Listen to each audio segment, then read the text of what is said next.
Hello students, welcome to this online class of Civil Engineering Department from NIT Polytechnic Nagpur. Myself Professor Purnima Dongre, Subject Teacher of Railway and Bridge Engineering. सबसे पहले देखते हैं vision mission of department. Vision of the department to impart excellent civil engineering skills to develop employable civil diploma engineers. Mission of the department. There are 3 missions of the department and these are: mission number 1 is effective implementation of teaching learning process to benefit students. Mission number 2 is imparting the modern technical skill as per the requirement of the industry to improve employability.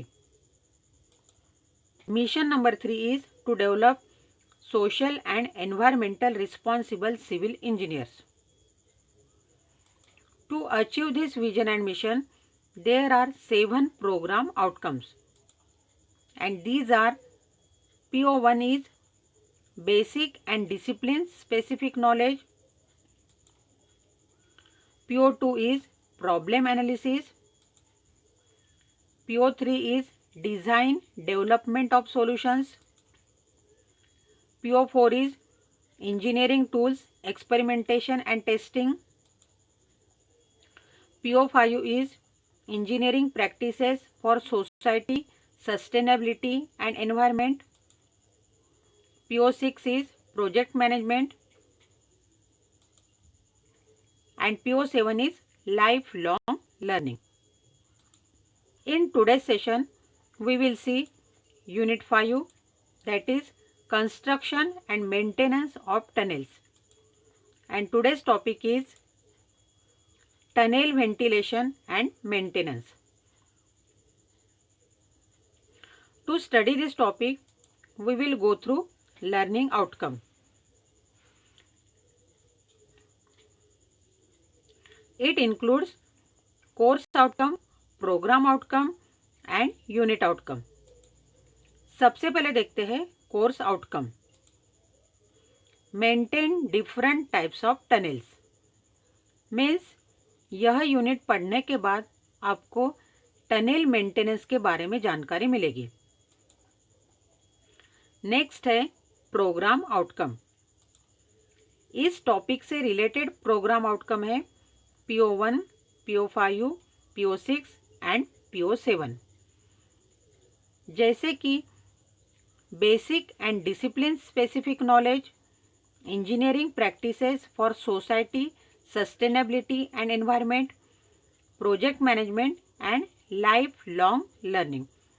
इन सभी POs का use करके आप यह topic study करोगे.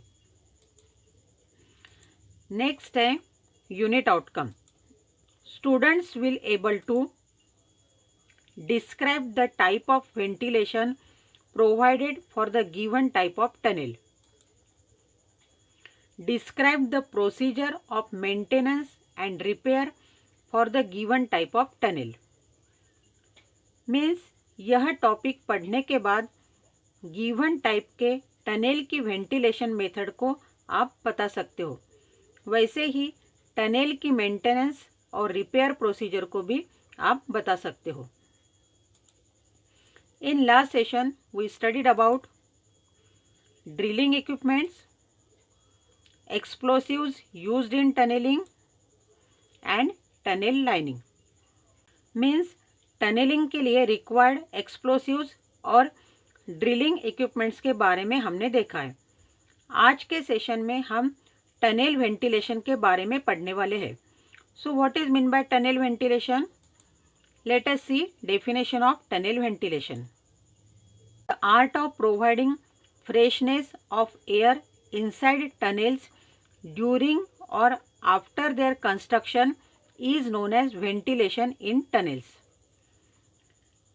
Tunnel construct करते समय और construct होने के बाद टनल के अंदर फ्रेश एयर प्रोवाइड करने की जो मेथड है उसे टनल वेंटिलेशन कहते हैं. टनल यह अंडरग्राउंड पैसेज है वहाँ फ्रेश एयर की प्रॉब्लम रहती है, इसलिए टनल पोर्शन में हमेशा एक्स्ट्रा वेंटिलेशन देना जरूरी रहता है।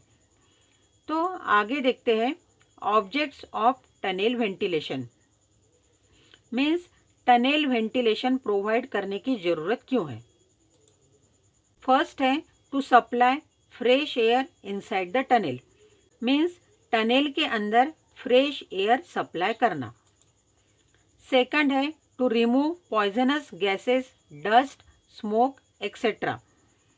मीन्स टनल के अंदर के जहरीले गैसेस, डस्ट, स्मोक इत्यादि को रिमूव करने के लिए टनल वेंटिलेशन करना जरूरी है।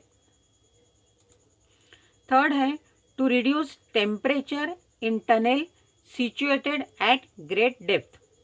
जो टनल सबसे नीचे की डेप्थ पर रहता है वहाँ टेम्परेचर कम करने के लिए टनल वेंटिलेशन की ज़रूरत रहती है। फोर्थ है to prevent suffocation during movement of traffic. Tunnel के अंदर ट्रैफिक के समय सफोकेशन प्रिवेंट करने के लिए। So these are the objects of tunnel ventilation. आगे हम देखेंगे टनल वेंटिलेशन की method, that is methods of ventilation in tunnels. First है नेचुरल मेथड एंड सेकंड है mechanical method. See the picture of method of ventilation in tunnels. आप इस picture में tunnel ventilation की मेथड देख रहे हो। यहाँ ब्लोअर लगे हैं जिससे फ्रेश एयर टनल के अंदर आती है। तो आगे हम मेथड्स ऑफ वेंटिलेशन के बारे में डिटेल में देखते हैं। फर्स्ट मेथड है natural method. Natural ventilation is possible automatically due to difference of temperature inside and outside the tunnels. Good ventilation is not possible by this method. Natural ventilation can be improved by providing shafts at a suitable interval along the alignment of a tunnel during its construction. Natural method means नैसर्गिक system से air pass होना। Tunnel के अंदर और बाहर temperature different रहते हैं, इसलिए इस मेथड से अच्छे तरीके से वेंटिलेशन नहीं हो सकता। नेचुरल वेंटिलेशन को अगर इम्प्रूव करना है तो टनल अलाइनमेंट के डायरेक्शन में सूटेबल डिस्टेंस पर शाफ्ट प्रोवाइड करना जरूरी रहता है। सेकंड मेथड है mechanical method. Mechanical ventilation is done by blowing fresh air into a tunnel by following systems. Mechanical method में प्रॉपर मशीन्स यूज करके टनल के अंदर फ्रेश एयर प्रोवाइड करते हैं। इसमें डिफरेंट सिस्टम्स यूज करते हैं, जैसे कि फर्स्ट मेथड है blowing process. In this method of mechanical ventilation fresh air is forced by one or two blowers through the ducts provided in the tunnel. इस method में टनल में provide किए गए डक्ट से ब्लोअर्स यूज करके fresh air अंदर प्रवाहित करते हैं। सेकंड मेथड है exhausting process. In this method of mechanical ventilation air is sucked by one or two exhaust fans installed near the tunnel heading. इस मेथड में टनल हेडिंग के पास install किए गए एग्जॉस्ट फैन से हवा अंदर खींचते हैं। थर्ड मेथड है combination of blowing and exhausting process. In this method blower and exhaust fans are provided for forcing fresh air in the tunnel and sucking foul air from the tunnel. इस method में blower और exhaust fan दोनों use करके fresh air tunnel के अंदर प्रवाहित करते हैं। इस प्रकार मैकेनिकल मेथड से टनल वेंटिलेशन प्रोवाइड करते हैं। Next we will see about tunnel maintenance. सबसे पहले देखते हैं purposes of tunnel maintenance. First है for safe movement of traffic, means tunnel के अंदर की ट्रैफिक मूवमेंट सेफ रहने के लिए। सेकंड है to avoid accidents during rainy days, means rainy days में टनल के अंदर एक्सीडेंट्स ना हो इसलिए। थर्ड है to increase life of tunnel, means tunnel की लाइफ बढ़ाने के लिए। एंड फोर्थ है to use tunnel economically, means tunnel के लिए ज़्यादा खर्चा नहीं आने के लिए। So these are the purposes of tunnel maintenance. See the picture of tunnel maintenance process inside the tunnel. Next, we will see about measures to be taken for proper maintenance. Means tunnel maintenance के लिए use होने वाले different measures के बारे में देखते हैं। First है the dimensions of tunnel section should confirm with its original dimensions. Tunnel की डायमेंशंस हमेशा ओरिजिनल डायमेंशन से चेक करना चाहिए। सेकंड है lining of tunnel should be examine, means tunnel lining को चेक करना चाहिए। थर्ड है all weep holes are required to clean time to time. Tunnel के अंदर पानी जाने के लिए जो होल्स प्रोवाइड करते हैं उनको हमेशा साफ रखना चाहिए। फोर्थ है side drains should be clean time to time. Tunnel के अंदर की साइड ड्रेन्स को हमेशा साफ रखना चाहिए। फिफ्थ है ventilation shaft should be check, means tunnel ventilation के लिए जो शाफ्ट प्रोवाइड करते हैं उनको हमेशा चेक करना चाहिए। एंड सिक्स्थ है observe the landslides in near by areas, means tunnel के नज़दीक का एरिया हमेशा चेक करना चाहिए और यह देखना चाहिए कि वहाँ लैंडस्लाइड हुआ है कि नहीं। लैंडस्लाइड से टनल का पोर्शन नीचे गिर सकता है, इसलिए हमेशा टनल के नज़दीकी एरिया को चेक करते रहना चाहिए।